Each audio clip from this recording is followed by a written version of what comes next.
یہ جو قرارداد منظور کی گئی ہے یہ اس پہ اہلیان پاکستان کا کنسنسس نہیں تھا.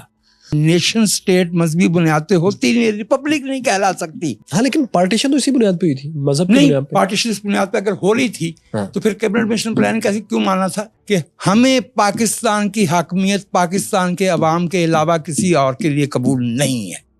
آپ نے یہ بھی لکھا کہ پاکستان میں لیاقت علی خان اور شبیر احمد عثمانی ان دونوں نے جو اقدامات کیے اس کا نتیجہ ہمیں اگلے 40 سال تک بھگتنا پڑا. آئین پاکستان سے قرارداد مقاصد بھی نکال سکتے ہیں چونکہ ہمارے پاس آرٹیکل 239 موجود ہے جو ہمیں 2/3 میجورٹی سے, اور جب بھی ہمارے پاس 2/3 میجورٹی ہوگی, آج ہو 100 سال بعد ہو 200 سال بعد ہو, اگر پاکستان کو ایک نیشن سٹیٹ بننا ہے تو قرارداد مقاصد کی کوئی جگہ نہیں. بسم اللہ الرحمن الرحیم. ناظرین, ابھی کچھ ہی دنوں پہلے فیصل وڑائچ صاحب نے ایک پوڈ کاسٹ کیا وجاہد مسعود صاحب کے ساتھ. وجاہد مسعود صاحب جو ہیں وہ پاکستان کے ایک مشہور سیکولر لبرل دانشور ہیں, صحافی ہیں, اور ٹاپک تھا آبجیکٹیوز ریزولوشن. اور جیسا کہ آپ نے انٹرو میں دیکھ لیا کہ کس قسم کے دقیق حملے ان لوگوں نے آبجیکٹیوز ریزولوشن پہ کیے ہیں, اور بہت سے اعتراضات انہوں نے کھڑے کیے. ہم ایک ایک کر کے انشاءاللہ ان سب کو انالائز کریں گے کہ ان کی حقیقت کیا ہے. لیکن اس سے پہلے کہ ہم اپنے اس انالیسس کی طرف جائیں, یہ شاید پاکستانی واحد ایسا ملک ہے کہ جو اس طریقے سے سرعام مطلب جو آئین ہے ہمارا, جو سب سے, جیسے یہ خود بھی مانتے ہیں کہ سب سے سیکرٹ ڈاکومنٹ ہوتا ہے کسی بھی جدید ریاست میں, اس کے اتنے بنیادی حصے کو اس طریقے سے تنقید کا نشانہ بنائیں اور اس طریقے سے اس کے خلاف بات کریں کہ ہم تو اس کو ختم کرا کے رہیں گے. یہ پاکستان ہی ہو سکتا ہے جس کے اندر آپ ایسی بات کریں اور پھر بھی جو ہے آپ کو کوئی نہ پکڑے, ورنہ اگر کسی اور جگہ پہ آپ ایسی بات کریں تو آپ اسٹیٹ کے مجرم قرار پاتے ہیں. لیکن بہرحال پاکستان میں آج کل کچھ بھی پاسبل ہے. خیر, جو بھی انہوں نے بات کی اب ہم اس کو انالائز کرتے ہیں. سب سے پہلے جو ان کا اعتراض ہے آبجیکٹیوز ریزولوشن کے اوپر وہ یہ کہ یہ ایک ڈسپیوٹڈ ڈاکومنٹ تھا. جی یہ تو ڈاکومنٹ ایسا تھا ہی نہیں اس پہ کنسنسس ہو. کیوں؟ کیونکہ جی جب اسے پاس کیا گیا تو اس وقت جو ہے مسلمان بھی تھے اور غیر مسلم بھی تھے, اور 10 جو غیر مسلم تھے انہوں نے تو اس کے خلاف ووٹ دیا تھا. تو اس لیے یہ ڈسپیوٹڈ ڈاکومنٹ ہے. جی تو یہ کیسے جو ہے وہ بنیاد بن گیا ہمارے آئین کی؟ یہ جو قرارداد منظور کی گئی ہے یہ اس پہ اہلیان پاکستان کا کنسنسس نہیں تھا. چلیں اس کو انالائز کر لیتے ہیں. دیکھیں, اس سارے مسئلے کو سمجھنے کے لیے یا اس طرح کے جو اعتراضات آبجیکٹیو ریزولوشن پہ کھڑے کیے جاتے ہیں ان کو آپ اگر سمجھنا چاہتے ہیں ان کی حقیقت کیا ہے تو ایک ہی ڈاکومنٹ آپ نے پڑھنا ہے. ٹھیک ہے, یہ ڈاکومنٹ جو ہے آپ کو ویب سائٹ پہ مل جائے گا. ہم انشاءاللہ اس کا لنک بھی جو ہے نیچے دے دیں گے, اور وہ ڈاکومنٹ آپ یہ اسکرین پہ دیکھ سکتے ہیں. یہ جی یہ constituent assembly of Pakistan debates, یہ بیسیکلی وہ ڈبیٹ ہے جو 5 دنوں کی ڈبیٹ ہے. 7 مارچ سے لے کے 12 مارچ تک 1949 میں جو ہوئی تھی. اس وقت جب کہ اس وقت کے جو پرائم منسٹر تھے لیاقت علی خان, انہوں نے جب آبجیکٹیو ریزولوشن کو کانسٹیٹیوئنٹ اسمبلی میں پیش کیا تھا, تو اس کے بعد جو ڈبیٹ ہوئی وہ ساری کی ساری آن ریکارڈ موجود ہے. تو وہ ذرا آپ اس کو تسلی سے پڑھیں تو آپ کو بہت سے حقائق جو ہیں واضح آپ کے سامنے ہو جائیں گے. ہم اس ڈبیٹ کے کچھ حصے جو ہیں آپ کے سامنے رکھتے ہیں. اب یہ بڑی کلیئر بات ہے کہ 7 مارچ کو لیاقت علی خان نے یہ ریزولوشن سب کے سامنے پیش کی. اس کے بعد ہم دیکھتے ہیں کہ 8 اور 9 مارچ کو تقریباً 2 دن جو ہیں یہ جو نان مسلم ممبران تھے انہوں نے اس پہ اعتراضات اٹھائے اور امینڈمنٹس پرپوز کیں. اور اس کے بعد ہم دیکھتے ہیں کہ 9 مارچ سے آن ورڈس پھر 12 مارچ تک پھر جو مسلم جو ممبرس تھے انہوں نے اس پہ اپنا رسپانس دیا. سب نے نہیں دیا, لیکن یہ کہ تقریباً وہ 20 سے اوپر مسلمان جو تھے ممبرز وہاں پہ موجود تھے, ان میں سے جو ہے تقریباً 10 سے یا 10-11 جو تھے انہوں نے اس پہ رسپانس دیا. اور پھر بعد میں اس پہ ووٹنگ ہوئی اور میجورٹی ووٹ سے جتنی بھی یہ امینڈمنٹس پرپوز کی گئی تھیں ان سب کو ختم کر دیا گیا, ان کو جو ہے نل اینڈ وائڈ قرار دے دیا گیا. تو اس طریقے سے جو ہے یہ آبجیکٹیو ریزولوشن جو ہے پاس ہو گئی.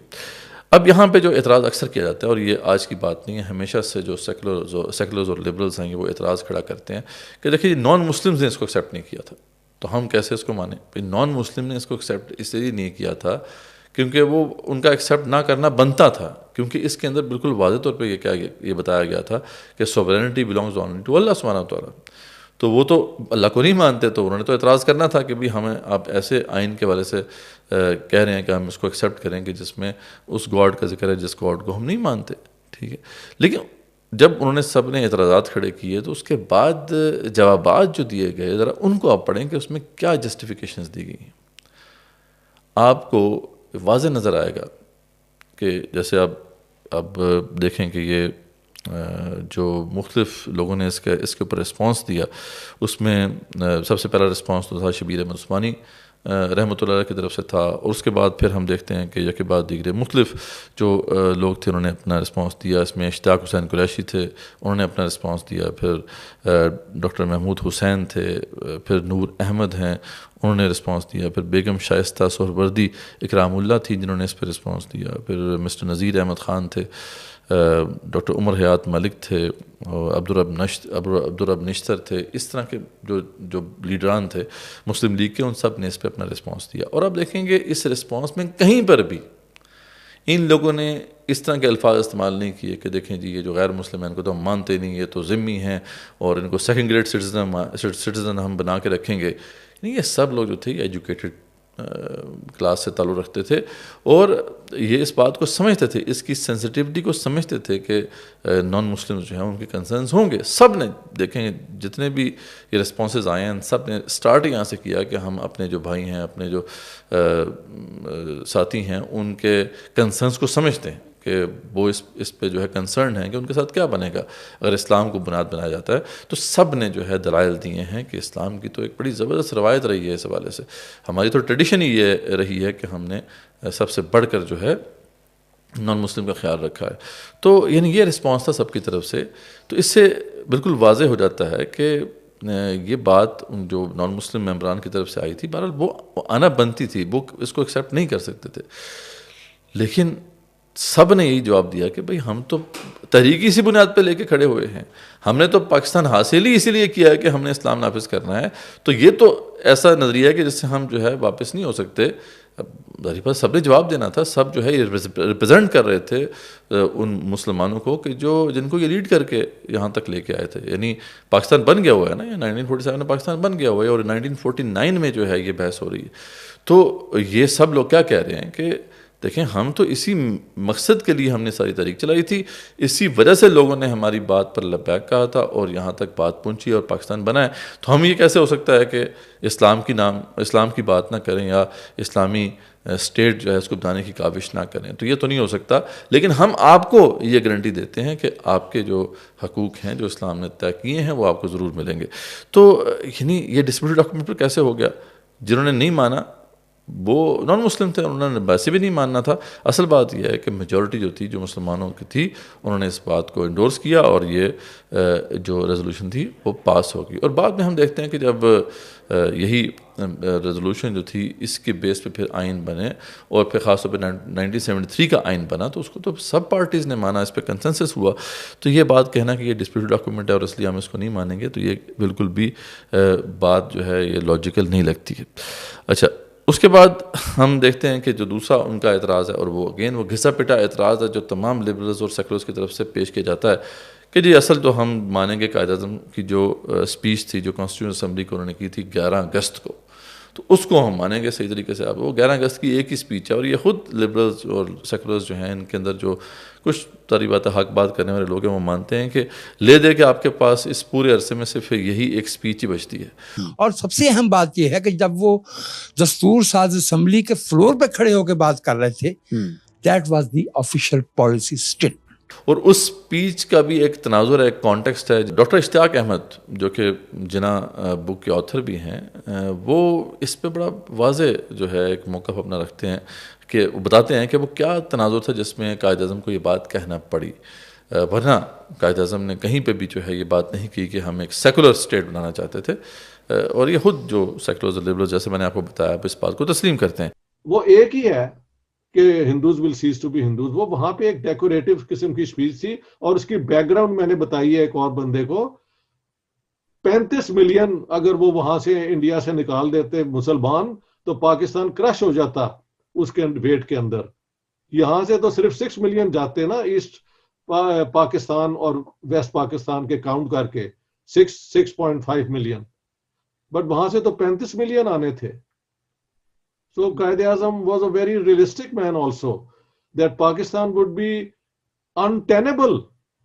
How will it afford to feed, house, clothe as many people as the population of Pakistan?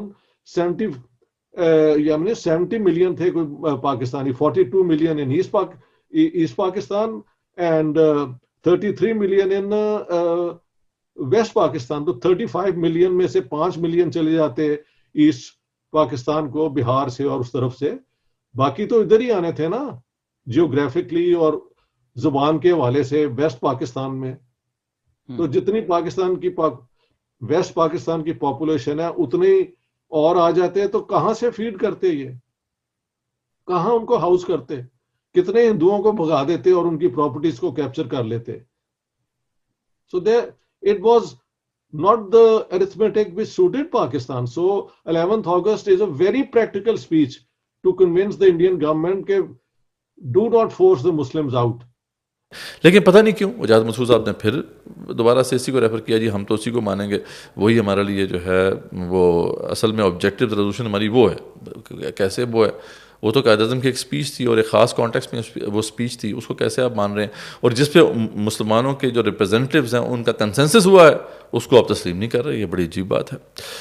اچھا, اس کے بعد وہ کہتے ہیں کہ جی وہی گسا پٹا جو ہے ایک مسئلہ کہ جی قائد اعظم جو تھے وہ تو چاہتے ہی نہیں تھے کہ اسلامی اسٹیٹ بنے, بلکہ وہ تو جو ہے مطلب اس طریقے سے ایک سیپریٹ ہوم لینڈ کی بات ہی نہیں چاہتے تھے, کیونکہ انہوں نے کیبنٹ مشن پلان بعد میں ایکسیپٹ کر لیا تھا. نیشن اسٹیٹ مذہبی بنیاد پہ ہوتی نہیں, ریپبلک نہیں کہلا سکتی. ہاں لیکن پارٹیشن تو اسی بنیاد پہ ہوئی تھی, مذہب کی نہیں, پارٹیشن اس بنیاد پہ اگر ہو رہی تھی تو پھر کیبنٹ مشن پلان کیسے کیوں مانا تھا؟ اگین بار بار اس پہ جواب دیا جا چکا ہے, لیکن پتہ نہیں کیوں یہ لوگ اس بات کو پیٹتے رہتے ہیں. مطلب ٹھیک ہے بہت ہو گیا, اتنی دفعہ اس کا جب جواب دیا جا چکا ہے تو اب دوبارہ سے اس کی بات کرنا بنتی نہیں ہے. کیبنٹ مشن پلان اسی لیے قائد اعظم رحمۃ اللہ نے ایکسیپٹ کیا تھا کیونکہ اس کے اندر آپٹ آؤٹ کلاز موجود تھی. 10 سال کے بعد یہ طے اس میں لکھا ہوا تھا کہ اگر کوئی پرومس جو ہے وہ سیپریٹ ہونا چاہتا ہے تو وہ جو کانسٹیٹیوشن ہے اس کو چینج کرنے کے لیے اپنی ریکویسٹ پٹ اپ کر سکتا ہے, اور اگر اس کے پاس میجورٹی ووٹ موجود ہے تو وہ وہاں سے علیحدہ ہو جائیں گے اور انڈیپینڈنٹ اسٹیٹ بنا لیں گے. تو یہ وہ بات تھی جو کہ قائد اعظم نے دیکھی تھی, اس کی وجہ سے کیبنٹ مشن پلان کے اوپر وہ ایگری کیے تھے. اور اس کے بعد پھر جو ہوا وہ آپ کو پتہ ہے کہ جب جواہر لال نہرو کی طرف سے ایک پریس کانفرنس کے اندر یہ بات آئی کہ جی ہم جب چاہیں گے بعد میں اس کو چینج بھی کر لیں گے, تو اس بات کو پھر بنیاد بنا کر قائد اعظم رحمۃ اللہ نے اس سے جو ہے قطع تعلقی کر لی تھی اور کیبنٹ مشن پلان میں دوبارہ وہ نہیں گئے, اور وہی جو سیپریٹ ہوم لینڈ کی ایک اسٹرگل تھی اسی کو لیڈ کر کے پھر آگے بڑھے. تو یہ سارے حقائق ہیں. اب اس پہ یہ بات کہنا جی دیکھیں جی وہ تو قائد اعظم جو تھے وہ تو ایک نیشن اسٹیٹ چاہتے تھے, اور یہ بار بار آپ دیکھ رہے ہیں. اب اگر اس پوڈ کاسٹ کو دیکھیں تو بار بار وجاہت مسعود صاحب جو ہیں اس بات کو ری ایٹریٹ کر رہے ہیں کہ قائد اعظم کہ ہم تو جو ہے ایک نیشن اسٹیٹ چاہتے تھے, اور جو بھی مسلمان تھے وہ نیشن اسٹیٹ چاہتے تھے, جبکہ جو ہے یہ 2 لوگوں کی سازش ہے جس کی وجہ سے جو ہے یہ اسلامی اسٹیٹ بن گئی. اچھا, اس کو بھی ہم دیکھ لیتے ہیں اس کی حقیقت کیا ہے. یہ 2 لوگ کون ہیں جس کا ذکر بار بار ہوا اور جس کا بڑا مذاق بھی انہوں نے اڑایا؟ ان میں سے ایک شخص کا, ایک تو لیاقت علی خان صاحب ہیں اور دوسرے جو ہیں شبیر احمد عثمانی رحمۃ اللہ علیہ. تو خاص طور پہ یہ پورا جو پوڈ کاسٹ ہے وہ مطلب ایک طرح سے ہم کہہ سکتے ہیں کہ ڈیڈیکیٹڈ تھا شبیر احمد عثمانی رحمۃ اللہ کی طرف, کہ ان کو ٹارگٹ کیا گیا اور ان کا مذاق بھی اڑایا گیا. ٹھیک ہے, کچھ تو باتیں ایسی ہیں جن کا جواب اب دینا مناسب ہی نہیں ہے, جیسے ان کے خوابوں کا جو ہے مذاق اڑایا گیا. ابھی ٹھیک ہے آپ نہیں مانتے کہ خواب جو ہیں ان کی وہ حقیقت ہوتی ہے, لیکن اس طریقے سے کسی کی بات کا مذاق اڑانا یہ بھی ایک مناسب بات نہیں ہے. تو خیر اس کو اس سے صرف نظر کرتے ہوئے ہم یہ دیکھتے ہیں اس کلیم کو ہی دیکھ لیتے ہیں جو یہاں پہ کھڑا کیا گیا کہ دیکھیں یہ 2 لوگ تھے جنہوں نے یہ سازش کی اور پاکستان جو ہے وہ اسلامی اسٹیٹ بن گیا, ورنہ تو جو ہے پاکستان نے ایک نیشن اسٹیٹ بننا تھا, ایک ریپبلک بننا تھا. آپ نے یہ بھی لکھا کہ پاکستان میں لیاقت علی خان اور شبیر احمد عثمانی ان دونوں نے جو اقدامات کیے اس کا نتیجہ ہمیں اگلے 40 سال تک بھگتنا پڑا. تو اگین دوبارہ سے اسی ڈاکومنٹ کی طرف جائیں جس کا میں نے آپ کو ابھی ریفرنس دیا ہے. یہ جو ڈیبیٹس ہیں, یعنی یہ جو سارا سیشن ہوا ہے 5 دنوں کا, اس کے اندر کیا ڈیبیٹس ہوئی ہیں اور کیا کیا باتیں ہوئی ہیں وہ آپ کے سامنے ہے. یہ تاریخ کا حصہ, ایسے کوئی جو ہے ڈینائی نہیں کر سکتا. اس میں آپ دیکھیں کہ شبیر احمد عثمانی رحمۃ اللہ نے تو ایک اسپیچ کی ہے, ہاں ٹھیک ہے, لیاقت علی خان نے جب اس کو ریزولوشن کو پیش کیا تو انہوں نے بھی اسپیچ کیا, اور ایک اسپیچ شبیر احمد عثمانی رحمۃ اللہ نے کی ہے. لیکن اس کے بعد جو باقی ساری اسپیچز ہیں وہ کدھر لے کے جائیں گے آپ؟ وہ جو سارے ممبران تھے جنہوں نے دلائل دیے اور جنہوں نے جن سب نے جو ہے آبجیکٹیو ریزولوشن کو سراہا, اس کو انڈورس کیا, وہ کیا سارے مطلب عقل سے پیدل لوگ تھے؟ مطلب بڑی عجیب بات کی جا رہی ہے. اچھا پھر جو ہے ایک جو یہاں خاص طور پہ جو ایک امپریشن دیا جا رہا ہے کہ قائد اعظم بالکل یعنی وہ بدو تھے اور وہ معاذ اللہ جو ہے یہ شبیر احمد عثمانی رحمۃ اللہ کے چکر میں آ گئے. یعنی یہ بات سوچی بھی جا سکتی ہے کہ ایک ایسا شخص جو ہے جو اتنا جہاندیدہ شخص ہے اور جو سارے اس وقت کے جو معاملات ہیں ان کو اچھی طرح سمجھتا ہے, وہ ایک مولوی کی باتوں میں آ گیا اور اس طریقے سے جو ہے اس کو گمراہ کر دیا ایک مولوی نے. جبکہ باقی جو سب لوگ ہیں جو کہ مسلم لیگ کے رہنما تھے وہ کیا کہہ رہے ہیں, ان کی کوئی حیثیت ہی نہیں ہے, ان کی کوئی جو ہے ان کی بات کی کوئی ویلیو ہی نہیں ہے ان کے نزدیک. تو یہ ساری ڈیبیٹس آپ کے سامنے ہیں, اور اس کے اندر جو ان سب نے تقاریر کی ہیں وہ بھی آپ کے سامنے. میں نے آپ کو بتایا کہ جو ہے 7, 8 یہ 2 دن تو جو نان مسلم اور تقریباً 9th کو بھی یہ جو نان مسلم سے انہوں نے اعتراضات اٹھائے ہیں اور اس پہ جو ہے اپنی امینڈمنٹس پیش کی ہیں, اور اس کے بعد پھر ساری اسپیچز جو ہیں وہ مسلمانوں کی ہیں. اور اس میں صرف جو ہے وہ شبیر احمد عثمانی رحمۃ اللہ نہیں تھے جنہوں نے اسپیچ کی تھی, بلکہ اور بہت سے میں نے جو ہے آپ کے سامنے یہ بتایا کہ اور کتنے رہنما تھے جنہوں نے اس پہ اسپیچ کی. تو بہرحال یہ ایک مفروضہ گھڑا گیا ہے کہ جناب یہ صرف 2 لوگوں کی سازش تھی جس کی وجہ سے ہم یہاں تک پہنچ گئے. تو یہ بالکل بھی عبث بات ہے, اس کی کوئی حقیقت نہیں ہے. اچھا اس کے بعد ہم دیکھتے ہیں کہ ان کی جو اپنی جو منافقت ہے وہ کتنی زیادہ ہے کہ, اور میں اس پہ داد دینی چاہیے فیصل وڑائچ صاحب کو کہ انہوں نے بھی ایسے چبھتے ہوئے کویشچنس پوچھے کہ ان کی جو ہپوکریسی ہے وہ بالکل کھل کے سامنے آ گئی. جیسے کہ یعنی ان سے جب پوچھا گیا کہ ایک طرف تو آپ جو ہے آئین کے ساتھ کھڑے ہونے کی بات کر رہے ہیں, جب ان سے پوچھا گیا کہ ایک عام پاکستانی کو کیا کرنا چاہیے تو بجاز مسعود صاحب کہتے ہیں کہ ان کو آئین کے ساتھ کھڑا ہونا چاہیے, اور خود آئین کی جو سب سے بنیادی جو شق ہے یعنی 2A ہے یا سب سے بنیادی حصہ ہے اس کے خلاف اعلان جنگ جو ہے وہ انہوں نے کیا ہوا ہے. تو ایک طرف تو کہہ رہے ہیں کہ آئین کے ساتھ کھڑا ہونا چاہیے, اور جو آئین کا پارٹ ان کو پسند نہیں ہے وہ اس کے خلاف جو ہے وہ اس طرح کی باتیں کر رہے ہیں. اس وقت ایک اصول پسند انسان کہاں کھڑا ہو؟ ایک اصول پسند انسان کو اس موقع پہ پاکستان کے دستور اور پاکستان کے لوگوں کے حق حاکمیت کے ساتھ اس بنیاد پہ کھڑے ہونا چاہیے کہ اسٹیبلشمنٹ کی مخالفت یا حمایت, دونوں صورتوں میں اسٹیبلشمنٹ کو تسلیم کرنا ہے ڈی فیکٹو, اور اسٹیبلشمنٹ کو ہم ایک جرم سمجھتے ہیں. تو یہ منافقت نہیں ہے تو پھر اور کیا ہے؟ اچھا پھر جب ان سے کہا گیا کہ آپ جو ہیں وہ آئین سے ماورا بھی کسی پرنسپل کو حق سمجھتے ہیں, تو انہوں نے کہا ہاں ہیومن رائٹس کے کانسیپٹ کو میں سمجھتا ہوں صحیح, اور وہ جو ہیومن رائٹس کا کانسیپٹ جتنا جو ہے آئین کے اندر انڈورسڈ ہے میں اس کو بالکل جو ہے اس کے ساتھ کھڑا ہوں. آپ آئین کے ایک بڑے بنیادی حصے کی مخالفت بھی کرتے ہیں, اور ساتھ آپ یہ بھی کہتے ہیں کہ وہ اگر آئین کے مطابق نہیں آئے تو میں ان کی مخالفت کروں گا. تو یہ کیا بات ہے؟ ان دونوں میں کوئی تضاد نہیں ہے. اس کا مطلب آپ کی اپنی ویلیوز اس کے علاوہ بھی ہیں. Human rights frame work. اور اس کے بارے میں جب پوچھا گیا کہ جی تو پھر جو ہیومن رائٹس سے متعلق جتنی بھی شقیں ہیں آئین کی, اس کو اگر کوئی انٹرپریٹ کرے گا تو اس کی انٹرپریٹیشن میں بھی تو اختلافات ہو سکتے ہیں. جیسا کہ ان لوگوں کا اعتراض ہے کہ جی اسلام کے حوالے سے جتنی بھی باتیں ہوتی ہیں اس میں کیونکہ اختلاف ہو جاتا ہے اور اس اختلاف کو ہم سیٹل نہیں کر سکتے, اس لیے اسلام کو جو ہے وہ تو اس اسٹیٹ کا یا اسٹیٹ افیئرس کا حصہ نہیں ہونا چاہیے. تو اسی طریقے سے تو یہ اعتراض جو ہے وہ ہیومن رائٹس والوں کے اوپر بھی ہو سکتا ہے کہ ہیومن رائٹس کے جو معاملات ہیں ان کو جو انٹرپریٹ کرنے والے ہیں ان میں بھی تو اختلاف ہو سکتا ہے. تو اس پہ انہوں نے کہا کہ نہیں دیکھیں جی یہ فرق ہے اس میں, اس حوالے سے انٹرپریٹ کرنے کے لیے ایک آئینی ادارہ موجود ہے, وہ ہے سپریم کورٹ. اچھا مزے کی بات یہ ہے کہ جو اسلام سے متعلق معاملات ہیں اس کو انٹرپریٹ کرنے کے لیے بھی ایک آئینی ادارہ موجود ہے, وہ ہے فیڈرل شریعت کورٹ. تو جب ان سے پوچھا گیا کہ تو وہ بھی تو ایک آئینی ادارہ ہے, نہیں وہ کہتے نہیں ہم نہیں مانیں گے اس کو. اچھا، آپ اس میں پھر کیا فرق کریں گے کہ جب ہم اس بات پہ تنقید کرتے ہیں کہ اگر ہم یہ آئین میں لکھا ہے کہ کوئی بھی چیز اسلام سے، مذہب سے ماورا نہیں ہوگی، تو پھر ایک دفعہ ہمارے خیال میں پاور علماء کے پاس جاتی ہے، کیونکہ پھر تشریح انہوں نے کرنی ہے اسلام کی، مذہب کی. اسی طرح آئین کی تشریح یا انسانی حقوق کی تشریح وہ بھی تو کسی اور نے ہی کرنی ہے نا، آئین خود تو نہیں کرے گا. نہیں تو اس میں فرق وہ کیا ہے؟ آئین کے اندر یہ اختیار جو ہے آئین کی تشریح کا، یہ سپریم کورٹ کے پاس ہے، اور سپریم کورٹ ایک آئینی ادارہ ہے. فیڈرل شرعی عدالت جو ہے، کیا یہ آئینی بندوبست نہیں؟ اس لیے کہ اس میں ملزم جو ہے وہ غیر مسلم ہو سکتا ہے، اس میں جج غیر مسلم نہیں ہو سکتا. یہ ڈسکریمنیشن نہیں تو اور کیا ہے؟ یعنی ایک آئینی ادارے کو مان لیا کیونکہ وہ ان کی منشا کے مطابق چلتا ہے، اور دوسرے آئینی ادارے کو نہیں مان رہے. یہ کیسی منافقت ہے؟ یعنی اس طریقے سے تو معاملات نہیں جو ہے نا آپ پیش کر سکتے کہ ایک ہی آئین کے ایک حصے کو آپ مانتے ہیں، دوسرے حصے کو نہیں مانتے.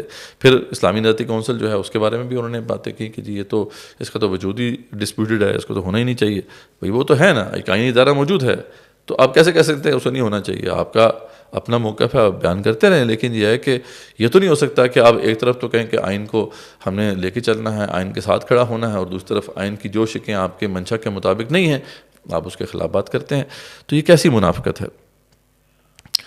اور پھر اس کے بعد ہم دیکھتے ہیں کہ جو قرارداد مقاصد اور آبجیکٹیو ریزولوشن ہے اس کے خلاف جو غصہ ان کے اندر موجود ہے، آپ یہ ملاحظہ کیجئے کہ کس طریقے سے وہ ایک اعلان جنگ کر رہے ہیں اس کے خلاف، اور علم بغاوت بلند کر رہے ہیں کہ جی ہمارے پاس اگر میجورٹی آ گئی تو ہم تو اس کو چینج کر کے چھوڑیں گے.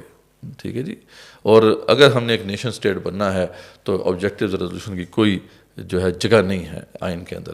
آئین پاکستان سے قرارداد مقاصد بھی نکال سکتے ہیں، چونکہ ہمارے پاس آرٹیکل 239 موجود ہے جو ہمیں 2/3 میجورٹی سے، اور جب بھی ہمارے پاس 2/3 میجورٹی ہوگی، آج ہو 100 سال بعد ہو 200 سال بعد ہو، اگر پاکستان کو ایک نیشن سٹیٹ بننا ہے تو قرارداد مقاصد کی کوئی جگہ نہیں.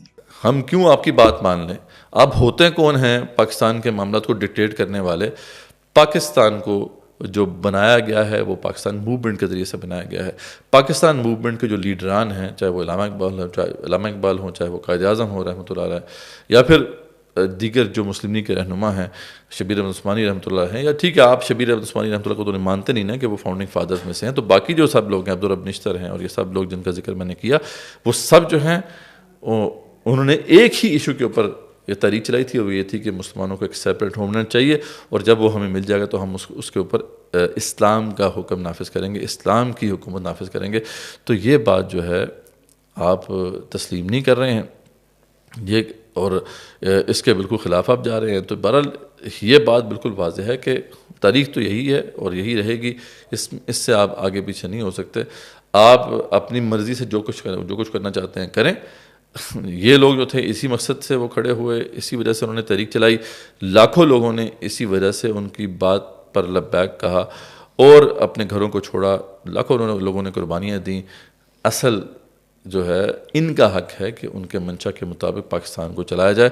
آپ کا تو حق ہے ہی نہیں کہ آپ یہ بات کر رہے ہیں کہ پاکستان کو سیکولر اور لبرل بنیادوں پہ کھڑا ہونا چاہیے.